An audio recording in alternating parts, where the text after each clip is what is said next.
Is it really possible to receive phone calls from deceased friends and loved ones? This seems like an utterly implausible situation. After all, they are dead.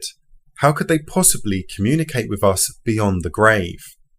Well, I've always maintained an open mind to any and all possibilities, because we, as a species, don't know all the answers to this wonderful universe. I'm going to share 3 incredible true stories of telephone calls from the dead that might just convince you that there is a telephone to heaven.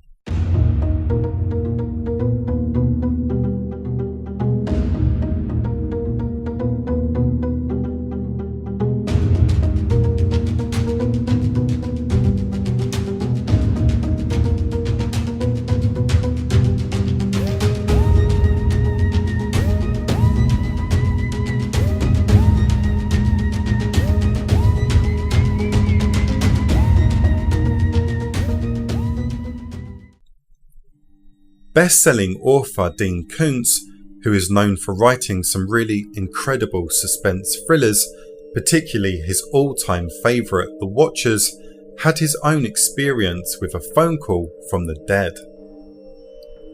He was in the office one day working away on his next big hit, just like any other author would be, when the phone started ringing.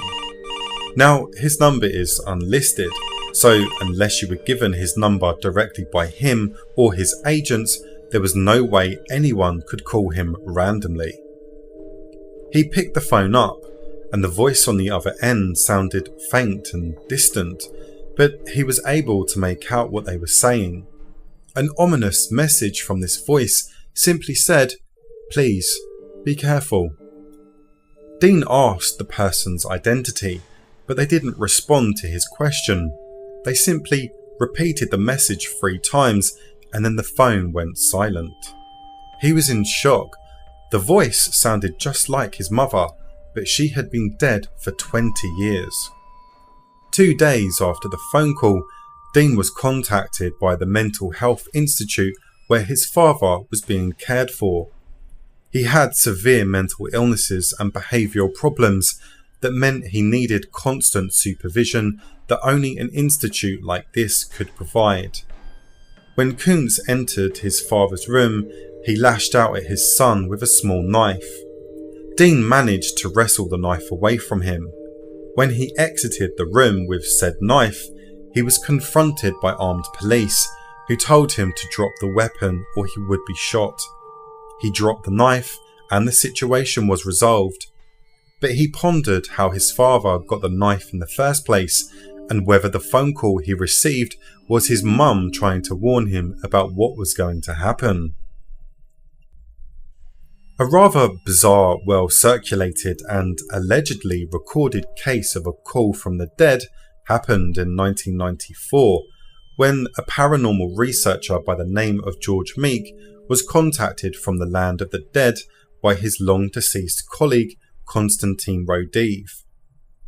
Meek and Rodiv had been eminent researchers of recording and researching electronic voice phenomenon, or EVP, in which disembodied voices of spirits are purportedly caught on audio tape.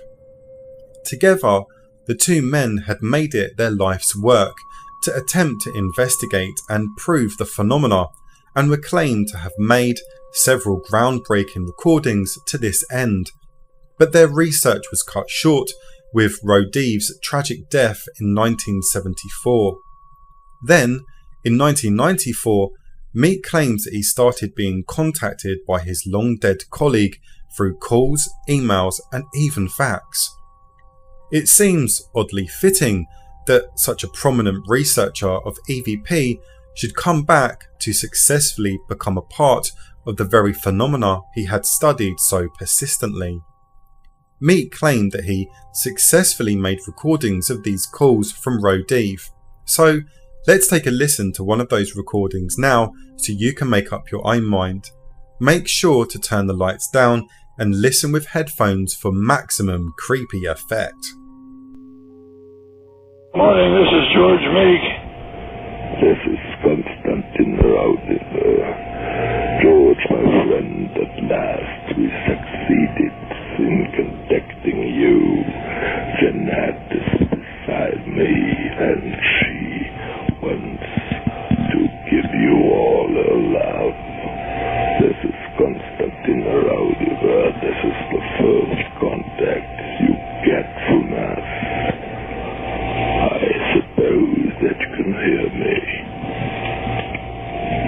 hear you very well, very plainly.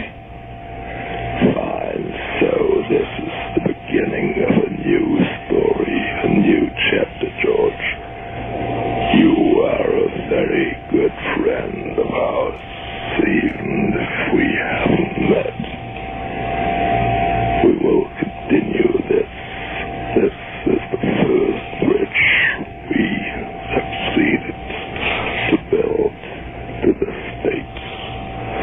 Mark was contacted, and I must interrupt now.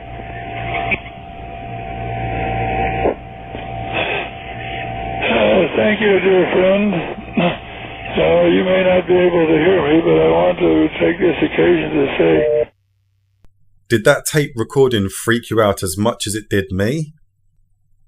The last story involves the tragic death of a Charles E. Peck, who was killed instantly when the commuter train he was riding on in 2008 collided with a freight train in the Chatsworth district of Los Angeles.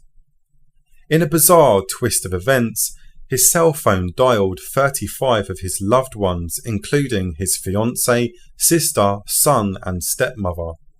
Whenever anyone picked up the incoming call, all they could hear was static.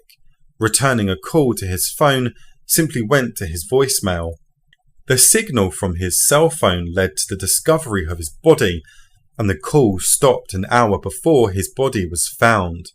Investigators and emergency services were never able to find his phone. So, what do you make of these bizarre phone calls from the dead? It's really spooky to think that friends and loved ones were trying to reach out despite being deceased. I have always believed that our deaths are not the end. Our bodies are just shells that carry our souls and consciousness until we are ready for the next phase of our existence. Are these phone calls proof that life after death really does exist? I'll leave that up to you to decide. If you enjoyed this video, please give it a thumbs up, and if you're new to my channel, why not subscribe so you don't miss the next exciting episode of Strangeries. Thanks for watching.